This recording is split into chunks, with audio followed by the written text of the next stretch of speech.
In this video, I'm going to talk about the 7 life-saving tips to survive wild animal attacks. Number 1. Wolves. Don't run.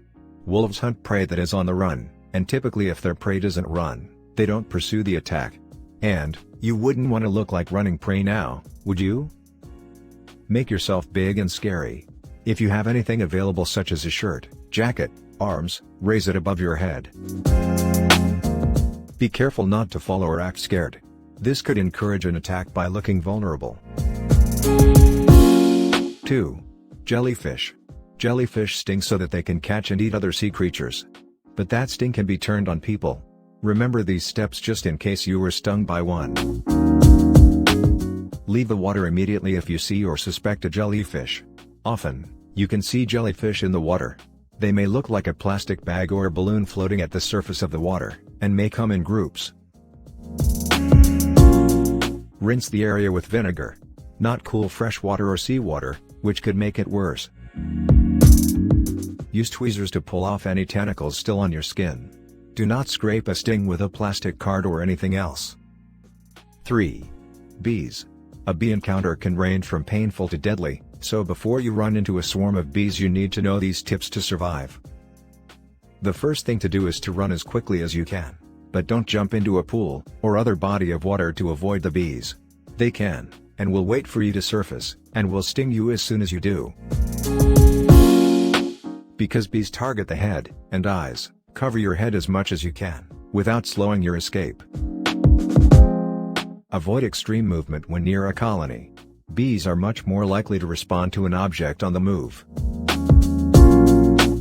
If you were stung by a bee, use a blunt object to remove the stingers out of your skin. 4. Brown bears, also known as grizzly bears. Those bears don't want to attack people. When they do attack, it's usually because they were either starved or startled. Don't be quiet. If you think bears are in the area, talk, sing, or make other noises to let them know you're there too, without surprising them. If you see a bear that doesn't see you, don't disturb it. Don't run. If you do meet a grizzly, stand tall, and stay calm. Don't worry if the bear stands up, that usually just means it's curious. Back away slowly if you can. Play dead. If the bear keeps charging, fall down and lace your fingers over the back of your neck to protect it. Guard your stomach by lying flat on the ground, with knees tucked under your chin. Don't move. 5. Black bears. Black bears are less aggressive than grizzlies, so as long as you demonstrate yourself to be large and loud, they'll usually leave you alone. Shout, wave your arms and create a commotion. Use sticks or other objects to make yourself look even bigger. And just like with grizzlies, never run from a black bear. Stay on the ground. Never climb a tree to escape a black bear. They're excellent climbers, and they tend to chase anything they think is running away, so there's a good chance it would trap you in the tree. Fight back. Unless you're physically unable, it's often better to defend yourself against a black bear than to curl up on the ground. If you end up at close range, use any nearby object as a weapon to fend off the bear. If nothing useful is around, punch, or kick the bear's nose. 6. Sharks. Avoid dusk and dawn. Many of the sharks that bite humans are feeding at dusk or dawn. It's this tricky time when shark food has a harder time seeing the sharks coming. It's also a great time to catch that last wave of the day, so surfers beware. Don't bleed in the water. Sharks have an extraordinary sense of smell and can detect a drop of blood in several 100 million parts of water. Hit the shark in the face and gills. Your best bet, if attacked, is to make the shark see you as a strong, credible threat.